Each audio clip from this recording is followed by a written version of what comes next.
Welcome to Using Technology to Enhance Student Learning. Before we get started, these are some things to keep in mind. Technology changes daily. New tools arrive daily, if not more often than that. And just because you try one of these things, does not mean you have to try everything. Just start slow, one thing at a time. Get used to one tool before you move on to another. Use a technology because it makes sense, not just because it's there. If you are nervous, reach out to someone on your campus who can help you, such as in your Teaching and Learning Center or your IT department and help desk. So why should you do this in the first place? Many people think that it's really not worth the extra work and that it really doesn't matter. The tech tools break up the monotony of the text and the black and white space in a learning management system. The tools provide students who prefer visual and auditory material over reading with those very opportunities to see things visually and to be able to hear. The content will engage students in different ways and provide interest and attention getting. Sometimes the tool can do more for learning than what you can do with just text, discussion, and assignments. But something to keep in mind, the tool is not teaching the students. You are teaching the students. The tool is just helping you teach the students in a different way. Learning new ways to approach teaching will invigorate you and perhaps encourage you to challenge yourself to think differently about content that you know so well. First, audio tools. Audio is probably the easiest first step. If you use PowerPoint on a regular basis, and many faculty members do, there's actually an audio recording feature in PowerPoint. If you use a Mac, it's under Media, and if you use a PC, it's under Audio. Here are my favorite audio tools. There are more than this, but this is just a list of my 3 favorites. The first is SoundCloud.com. It is free to sign up, and you can find other people's SoundClouds, and you can make your own. Voki.com is very fun. On Voki, you can create avatars, and this is also free. You can make yourself Britney Spears, you can make yourself the president, you can make yourself a dog or a sumo wrestler, or even Jesus. It doesn't matter. You can choose those characters, you can dress them the way that you want, you can give them a background, and you can record a 1-minute message. If you don't like the sound of your own voice, you can actually type your message in and choose from different accents, which sort of changes things up. I had a faculty member create a Voki, which became sort of like the mascot of the course. It was a dog, and I forget the name of the dog at the moment, but that dog provided insight about the course, and it was quite funny because he would appear in various places and talk about the instructor and talk about the test coming up and things like that. Students really enjoyed it. The third one is called Telegami, and it is an app for iPad and iPhone. If you do not have iPad or iPhone, then I don't think you can use Telegami, but I could be wrong. Essentially, Telegami is sort of like Voki, except Voki you only see the avatar's head. On Telegami, you see the whole body. You can create your character, which is just a person, male or female. You can change their hair color, their eye color, their body shape, their clothes, and the backgrounds. Essentially, you have a 60-second recording opportunity, and your character actually looks like he or she is talking with animation with arms moving and things like that. What's important to keep in mind is that you should always have a typed or a text version of anything that you do for audio for ADA compliance. So at the top of the screen, you're going to see what a SoundCloud looks like once it's embedded in a course. The students click the white arrow inside the circle to be able to play the SoundCloud. No, you cannot click on these and make them play. These are just screenshots. As you can see in this, the SoundClouds, you don't have a limited amount of time like you do with Voki or Telegami. However, I think you have a maximum of 200 minutes of recording on SoundCloud before they're going to want to charge you for more. You can actually keep track of how many people have viewed this. Obviously on that one of mine, it's 146 people. You can also allow people to comment if you want, and they can choose like if they would like to also. And the purple box is Voki. That is my character. Although I think it's Britney Spears, I think it most closely resembles me, which is kind of fun because my students kind of associate that person with me. The eyes, once it's embedded, the eyes actually follow wherever you put your mouse, which is kind of creepy, but very interesting. So the students would click the little arrow underneath the avatar and play the message, and the mouth moves on the character. And on to the right is the telegami. It's the same kind of thing. You'll see the avatar there. In the background happens to be a screenshot of the course, and the avatar moves and speaks the message. Moving past audio, video tools. Don't recreate the wheel when there are so many wheels already built. That is going to be the mantra for video. The quickest place for you to find videos is YouTube. You can also look on TeacherTube or YouTube EDU. You need to use very specific search criteria. Just type in what it is you want the students to learn about, such as why do volcanoes erupt, or critical thinking in college. Because there are so many videos on YouTube, you really need to narrow your search criteria to be able to find specifically what you want. You should embed the videos in your course. What that means is don't link to them. Embedding is what you do when you take the HTML code and you put it in your learning management system so that the video appears right in the learning management system. They can click play. It's very easy to do. You just look for that embed code, you copy it, and in the learning management system you use the source mode or HTML mode depending on which LMS you're using, and paste the code in there and click Save or Submit. TED.com is another excellent source for thought-provoking material. I love TED. Really smart people present on TED. There's absolutely no excuse not to provide a video for each week's lesson for your students who prefer to learn that way. It is so easy to find them that I don't think that your students should be without at least one video every week of your course. If you want to take it one step further, try ed.ted.com, where you can create interactive lessons using videos from YouTube or YouTube EDU. It is so easy to do and it's amazing. Next is Mozilla's Popcorn Maker. It's not at all what you think it is. It's actually pretty powerful. It is, you take a YouTube video, and as the YouTube video is playing, you can create pop-ups on the screen that last however long you want them to last. And what that does is call the students' attention to something in particular that you want them to pay attention to. It just keeps them engaged, and they can't just watch the video and pretend that they've watched it. You could even ask questions, and they have to answer the questions that appear in the video for homework. And there's the website for Popcorn Maker.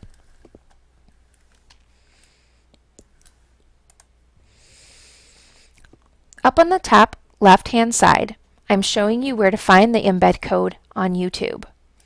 Underneath the YouTube video, you need to click Share and then Embed.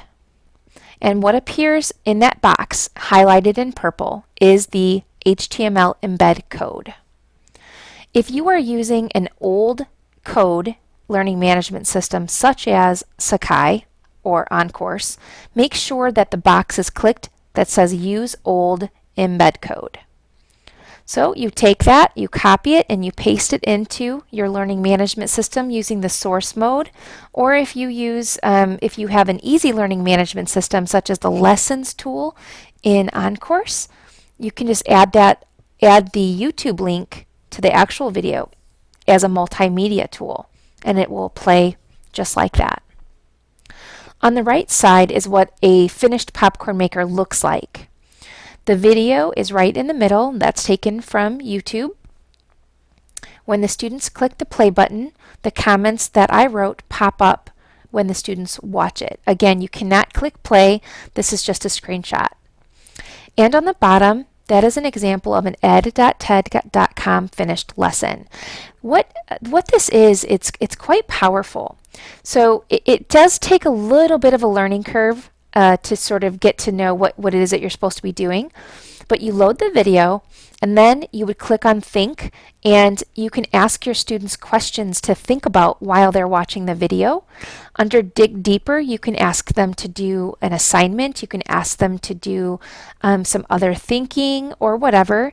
And then under Discuss, you can prompt them to discuss the video based upon a prompt. And there are spaces to have the students actually discuss. This can be used very effectively for flipped classroom learning situations. So, what about live classroom sessions? If you choose to have a live or synchronous session, I would suggest avoiding requiring them. If you want to require them, then you need to have the dates and times set up well before the course begins and make those times available to the students in advance so that they can plan accordingly. If you use Adobe Connect, which is free through IUware, which I highly suggest that you use, you can actually record the sessions for students to actually watch later, which is wonderful. If you want some just-in-time live communication, you can use Skype or Google Hangouts. I really like Google Hangouts because you can actually use video, and it's pretty cool, and it's free. If your students need you to show them something, or they want you to guide them through something, you can actually call your students on Skype or have them call you, or use the phone. And then you can use a website called join.me. It's a free tool that gives you the ability to share your entire computer screen with a person or a small group. It is very impressive to people and to students when you do that. It's especially useful for teaching faculty. Screencasting. IU has software called Echo 360 Personal Capture. You'll want to see your local IT coordinator or teaching and learning center for more information. The personal capture helps you easily create videos with audio and screencasting. What screencasting is the ability to record what is on your screen while also recording your voice and possibly even video. Screencasting is exactly what I am doing right now. Another option besides Echo 360 is Screencast-O-Matic, which is what I'm using right now. I encourage you, if you want to use this version, to purchase the Pro version, which is about $40. It is well worth it. Jing by TechSmith is popular, but you're limited to 5 minutes, and typically this takes more than 5 minutes. But if you have little tiny videos, Jing is really good too. So, if you're beyond all of these things, and this is just all too easy for you, maybe you want to challenge yourself and consider using Adobe Captivate.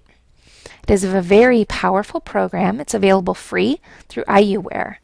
You can use it to create interactive lessons with built-in assessments. You can do software demonstrations, such as if you want to teach your students how to create a mail merge in Excel. Every step you make is recorded and shown for the viewers. So it'll tell them step by step where to click and what to do. It's pretty phenomenal. So what do you do with these things? You can create the videos and you can upload them to YouTube if you want, which is what I'm going to do for this particular one. Echo 360 files are stored within IU's server, so there's a little bit more privacy with that. Screencast-O-Matic allows you to store your videos in their account, or you can upload them to YouTube if you want. Either way, you can get an embed code to embed them right into the learning management system so the students can view them and interact with them right in the learning management system without having to leave it. These are really great for lectures, although I do not encourage you making these lectures any more than 10 minutes long, or students will get extremely bored and probably tune you out. You can use them for explanations, for demonstrations, for presentations, anything else you can imagine. What I did for this particular screencast is I just created a simple PowerPoint. And I am just clicking through the PowerPoint as I'm recording what I'm saying. What I would suggest to you to do is to type your script in advance. This way you can use it if you're uncomfortable talking off the cuff, such as what I'm doing now, but even better, you can provide it to the students as an alternative to the video for ADA compliance. What I am doing now is still ADA compliant because generally I am just reading what is on my slide. Did you know that you could actually record a video right from YouTube? Absolutely. I will show you how to do that. You go to YouTube. I'm going to pull YouTube up right now on your screen. And as you can see, Screencast-O-Matic allows you to do some pretty neat things. Okay, so over here I'm going to go to my account that I've set up in advance.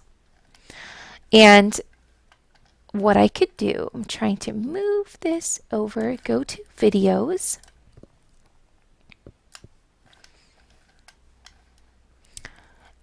Up here at the top, go to upload.